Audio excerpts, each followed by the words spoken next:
My wife held my hand on what was supposed to be a perfect getaway. Her body rested against mine in a display of fake closeness. I smiled anyway because in my mind, I was already plotting her ruin. She had no idea that the real game had just begun. The sun dipped low over Maui's sparkling waters, casting amber light across the villa's private balcony. Kelly's wine glimmered crimson in the soft glow, her laughter hollow, practiced. We were celebrating our 10th anniversary, supposedly to rekindle the fading spark in our marriage. Yet behind her carefully composed grin, I saw a stranger. My name is Noah Whitaker, 39, a financial advisor, married to Kelly for over a decade. I thought we were unbreakable until this trip started subtly. She took long, solitary walks at sunset, claiming she needed time to think. Then came spa days that stretched late into the night. But the true stab came when I overheard her whispering to a man outside the hotel bar, laughing the way she once laughed with me. That laughter cracked something inside me. I didn't react. I simply observed, waited. One evening, she left her laptop open before leaving for another massage. I nursed a bourbon on the balcony, wrestling with my suspicion. Eventually I peeked at the screen. Her messenger app was open. A message from someone named Chase Jordan glared back at me. "I'll see you tonight. Same room. You make me feel alive." My heart didn't shatter, it froze. The name triggered recognition. Chase, her trainer from work. Just enough mention to avoid suspicion. I didn't need more. That message sufficed. My hands shook, not from sorrow but from something colder. I closed the laptop and made a decision. I wouldn't yell, wouldn't cry. I wouldn't confront. I would dismantle. That night she returned, drenched in foreign cologne layered with pricey rose oils. She pressed close, murmuring about how the trip was healing us. I kissed her forehead. "I'm glad," I whispered, though inside I had declared war. For 3 days I performed flawlessly. Dinners, selfies, hand-in-hand beach walks. All while forwarding her messages and location pings to a secure cloud. I tracked every lie, every movement, every betrayal, building a ledger of deceit. Chase was easy to research. 32 wannabe influencer peddling empty affirmations and gym selfies. Kelly was just another client. I found photos of them on our beach, the very place I proposed, where she once cried tears of joy in a white dress. That image, their laughter where ours once resonated, snapped something inside me. I moved fast. Joint funds shifted to a trust under my name, passwords changed, her access quietly revoked. Burner phones, legal consultations, an apartment under a dummy LLC. Everything prepped. Backup storage. Digital copies of every incriminating detail. All done silently with precision. On the final night of our trip, she returned late again. Heels in one hand, flimsy excuse in the other. I poured her wine. "You deserve it," I said.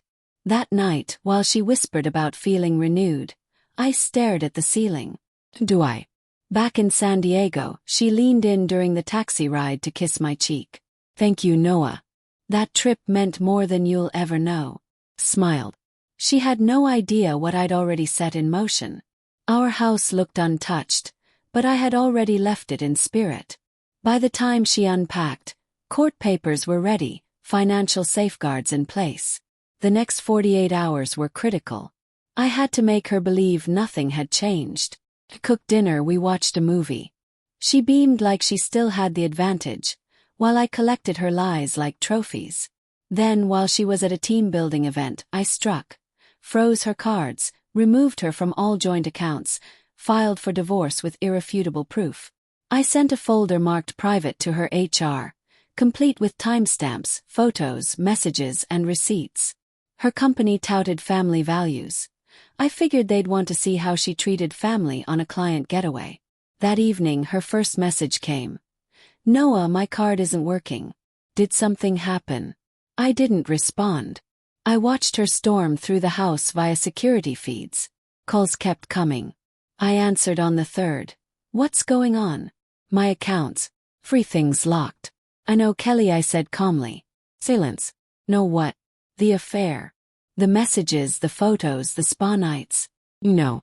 She tried to backtrack. It's not what you think. Please let me explain. I didn't let her.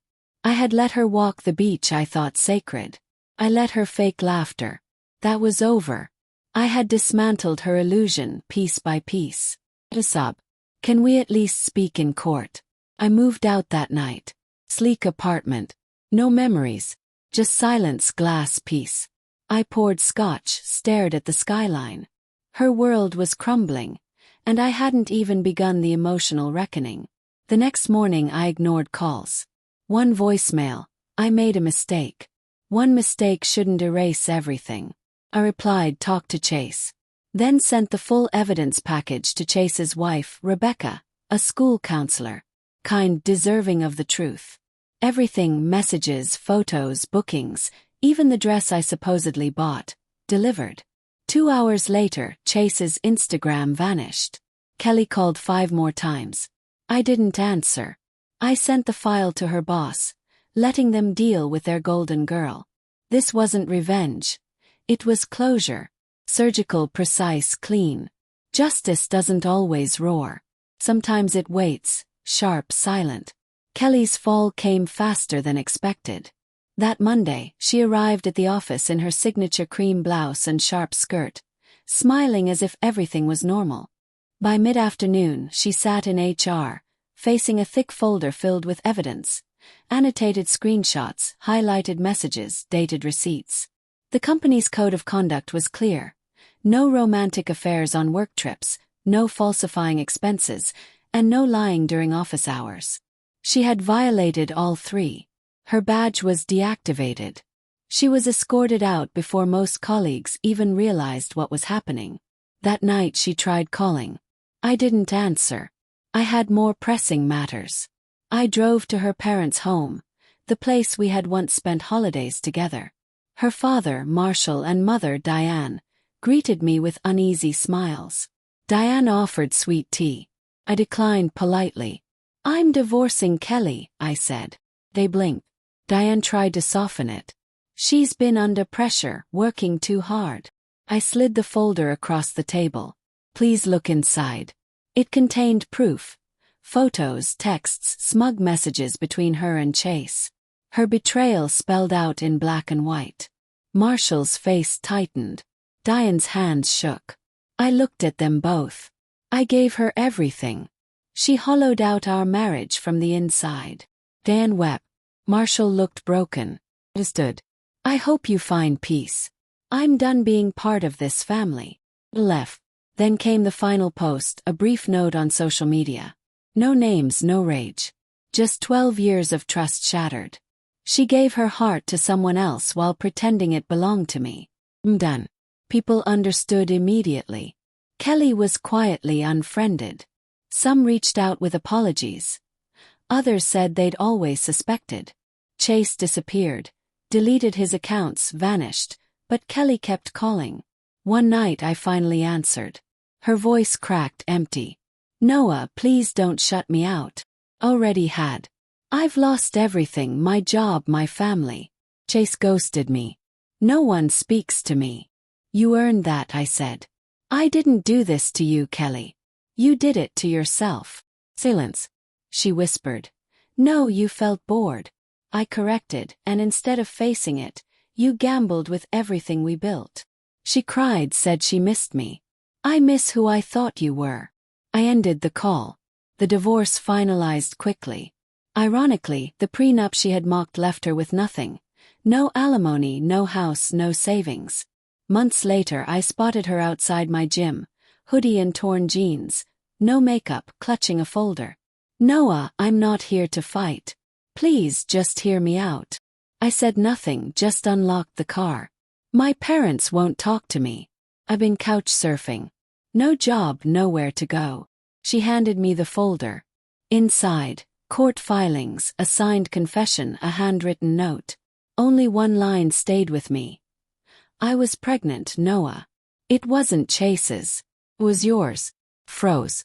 You were pregnant. Yes. She nodded. Around when you filed. I didn't tell you because I knew you wouldn't believe me. She was right. You think that changes anything? Yes. No, but I needed you to know.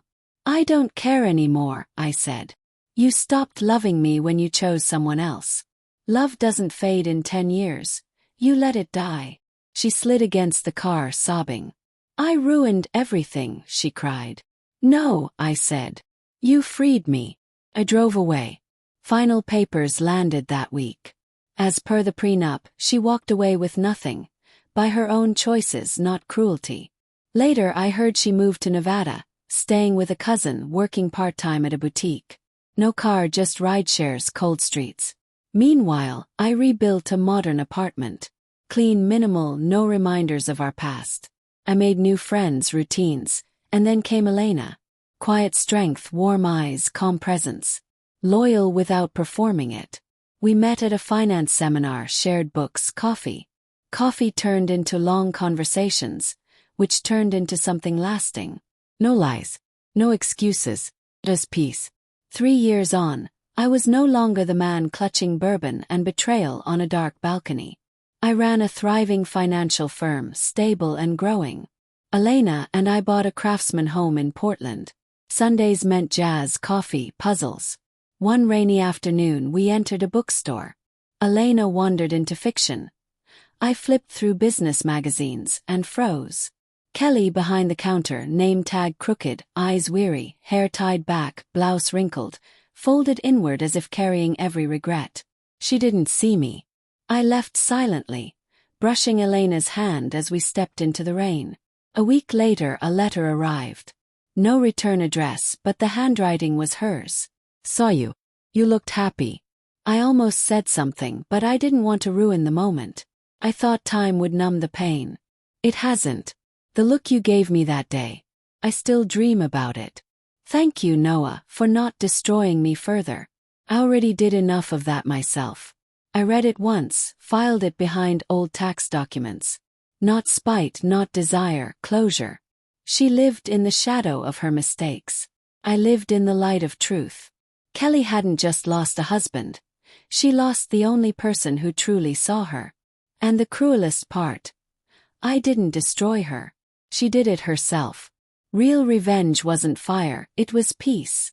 Freedom. Becoming someone better while she remained trapped in memory. Some betrayals don't need vengeance. They replay quietly forever.